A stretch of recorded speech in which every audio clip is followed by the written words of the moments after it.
കേരളത്തിൽ സമഗ്ര വോട്ടർ പട്ടിക പരിഷ്കരണം SIR നടപടികൾ അന്തിമഘട്ടത്തിലേക്ക് കടന്നതോടെ രാജ്യവ്യാപകമായി SIR നടപ്പിലാക്കാനുള്ള നടപടികൾ ആരംഭിക്കാനിരിക്കുകയാണ് കേന്ദ്ര തെരഞ്ഞെടുപ്പ് കമ്മീഷൻ. രാജ്യത്തെ മറ്റെല്ലാ സംസ്ഥാനങ്ങളിലും വോട്ടർ പട്ടിക പരിഷ്കരണം ആരംഭിക്കാനുള്ള നിർദ്ദേശവുമായി അതാത് സംസ്ഥാനങ്ങളിലെ തെരഞ്ഞെടുപ്പ് ഓഫീസർമാർക്ക് കേന്ദ്ര തെരഞ്ഞെടുപ്പ് കമ്മീഷൻ കത്തയച്ചു. SIRനു വേണ്ട തയ്യാറെടുപ്പുകൾ നടത്താനാണ് കമ്മീഷന്റെ നിർദ്ദേശം. വിവിധ സംസ്ഥാനങ്ങളും കേന്ദ്രഭരണ പ്രദേശങ്ങളുമായി 22 ഇടങ്ങളിലേക്കാണ് കമ്മീഷൻ കത്തയച്ചിരിക്കുന്നത്. SIR നടപടികൾക്കാവശ്യമായ മുൻകൂർ തയ്യാറെടുപ്പുകൾ അടിയന്തരമായി പൂർത്തിയാക്കണമെന്നാണ് നിർദ്ദേശം. ഏപ്രിൽ മാസത്തോടെ രാജ്യത്ത് ശേഷിക്കുന്ന സ്ഥലങ്ങളിലും തീവ്ര വോട്ടർ പട്ടിക പരിഷ്കരണം ആരംഭിച്ചേക്കും. ഇതിനു മുന്നോടിയായി ആവശ്യമായ ഒരുക്കങ്ങൾ നടത്തണമെന്നാവശ്യപ്പെട്ടാണ് കത്തയച്ചിരിക്കുന്നത്. കേരളമടക്കം 13 സംസ്ഥാനങ്ങളിലും കേന്ദ്രഭരണ പ്രദേശങ്ങളിലുമായി ഇപ്പോൾ SIR നടപടികൾ പുരോഗമിച്ചുകൊണ്ടിരിക്കുകയാണ്. ഇതിൽ ബീഹാറിൽ ആദ്യം പൂർത്തിയാക്കിയാണ് ബാക്കി കേരളം അടക്കമുള്ള സ്ഥലങ്ങളിൽ നടപടികൾ ആരംഭിച്ചത്. അസമിൽ SIRൽ നിന്ന് വേറിട്ട ഒരു പ്രത്യേക തീവ്ര പരിശോധന ഫെബ്രുവരി 10 അവസാനിക്കുകയും ചെയ്തു. ഇനി ശേഷിക്കുന്ന 22 സംസ്ഥാനങ്ങളിലും കേന്ദ്രഭരണ പ്രദേശങ്ങളിലുമായാണ് ഏപ്രിൽ മുതൽ SIR ആരംഭിക്കുക. ആന്ധ്രാപ്രദേശ്, അരുണാചൽ പ്രദേശ്, ഹരിയാന, ഹിമാചൽ പ്രദേശ്, ജമ്മു കാശ്മീർ, ജാർഖണ്ഡ്, കർണാടക, മഹാരാഷ്ട്ര, മണിപ്പൂർ, മേഘാലയ, മിസോറാം, നാഗാലാൻഡ്, ഒഡീഷ, പഞ്ചാബ്, സിക്കിം, ത്രിപുര, തെലങ്കാന, ഉത്തരാഖണ്ഡ്, ഛത്തീസ്ഗഡ്, ചണ്ഡീഗഡ്, ദാദ്ര നാഗർ ഹവേലി, ദാമൻ ആൻഡ് ദിയു, ലഡാക്ക്, ഡൽഹി അടക്കമുള്ള ഇടങ്ങളിലെ തെരഞ്ഞെടുപ്പ് ഓഫീസർമാർക്ക് വോട്ടർ പട്ടിക പരിഷ്കരണത്തിന് വേണ്ട നടപടികൾ ആരംഭിക്കാൻ നിർദ്ദേശം നൽകിയിരിക്കുകയാണ്. വരാനിരിക്കുന്ന തെരഞ്ഞെടുപ്പുകൾക്ക് മുന്നോടിയായി തെരഞ്ഞെടുപ്പ് സാമഗ്രികളുടെ ലഭ്യത, വോട്ടിംഗ് യന്ത്രങ്ങളുടെ പരിശോധന, പോളിംഗ് സ്റ്റേഷനുകളുടെ ഭൗതിക സാഹചര്യം എന്നിവ വിലയിരുത്തേണ്ടതുണ്ട്.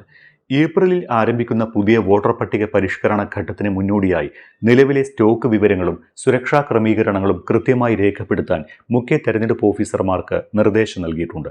വോട്ടിംഗ് യന്ത്രങ്ങളുടെ ആദ്യഘട്ട പരിശോധന ഉൾപ്പെടെയുള്ള കാര്യങ്ങളിൽ അതീവ ജാഗ്രത പാലിക്കാനും കമ്മീഷൻ ആവശ്യപ്പെട്ടിരിക്കുകയാണ്.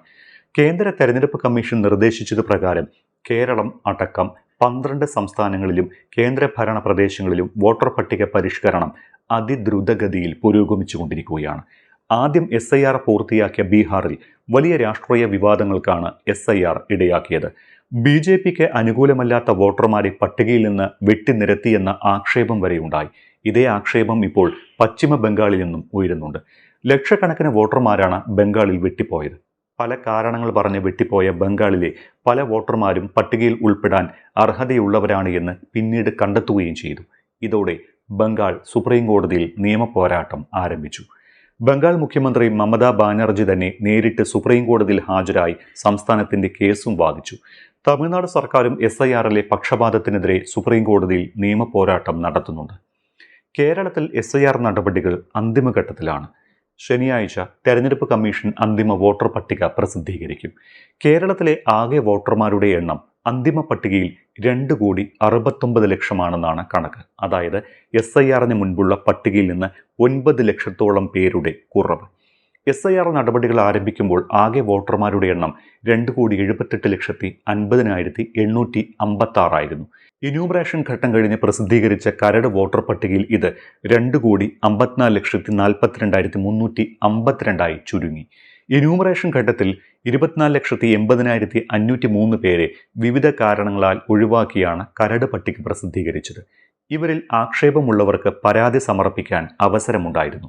ശേഷം കരട് വോട്ടർ പട്ടികയിൽ ഇടം പിടിച്ച 53,229 പേരെ ഹിയറിംഗ് കാലയളവിൽ ഒഴിവാക്കിയെന്നാണ് തെരഞ്ഞെടുപ്പ് കമ്മീഷന്റെ കണക്ക്. മരിച്ചവരും വിദേശ പൗരത്വം നേടിയവരും സ്ഥിരമായി താമസം മാറിയവരും അടക്കമുള്ളവരെയാണ് ഒഴിവാക്കിയത്. പരാതിയുള്ളവർക്ക് അപ്പീൽ നൽകാമെന്ന് രാഷ്ട്രീയ പാർട്ടികളുടെ യോഗത്തിൽ മുഖ്യ തെരഞ്ഞെടുപ്പ് ഓഫീസർ ഡോക്ടർ രക്തൻ ഖേൽക്കർ വ്യക്തമാക്കിയതാണ്.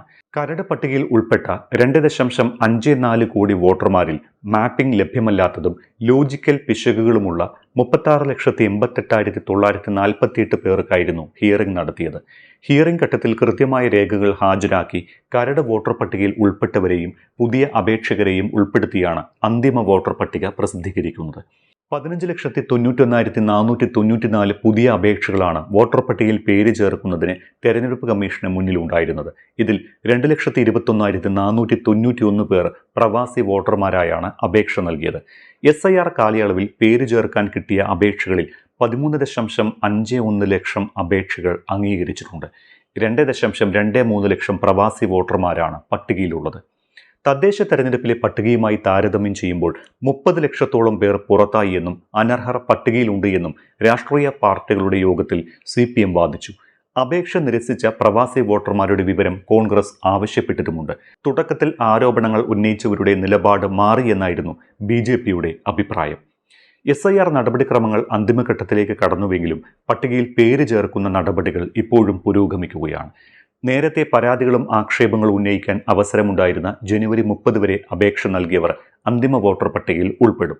ഇതിനുശേഷവും ഇപ്പോഴും പുരോഗമിക്കുന്ന പേര് ചേർക്കൽ നിയമസഭാ തെരഞ്ഞെടുപ്പിന് നാമനിർദ്ദേശ പത്രിക സമർപ്പിക്കുന്നതിന്റെ തലേന്ന് വരെ തുടരും. ഇവർ സപ്ലിമെന്ററി വോട്ടർ പട്ടികയിലാണ് ഉൾപ്പെടുക. വോട്ടർ പട്ടികയിൽ പേര് ചേർക്കുന്നതിന് ഓൺലൈനായി കേന്ദ്ര തെരഞ്ഞെടുപ്പ് കമ്മീഷന്റെ സൈറ്റ് വഴിയോ മുഖ്യ തെരഞ്ഞെടുപ്പ് ഓഫീസറിന്റെ സൈറ്റ് വഴിയോ അതുമല്ലെങ്കിൽ BLOമാർ വഴി നേരിട്ടോ ആണ് അപേക്ഷകൾ സമർപ്പിക്കേണ്ടത്. സാധാരണ വോട്ടർമാരാകാൻ ഫോം 6, പ്രവാസി വോട്ടർമാരാകാൻ ഫോം 6A എന്നിവയാണ് ഉപയോഗിക്കേണ്ടത്. SIR കരട് പട്ടികയിൽ പുറത്തായവർക്ക് മുന്നിൽ ഇനിയുള്ള ഏക മാർഗം പുതുതായി വോട്ട് ചേർക്കുക എന്നത് മാത്രമാണ്. പട്ടികയിൽ നിന്ന് ഒഴിവാക്കിയ നടപടി തെറ്റാണ് എങ്കിൽ ഫോം 6 വഴി പുതിയ വോട്ടറായി ചേരാം. പ്രവാസിയാണെങ്കിൽ ഫോം 6A വഴിയാണ് അപേക്ഷിക്കേണ്ടത്.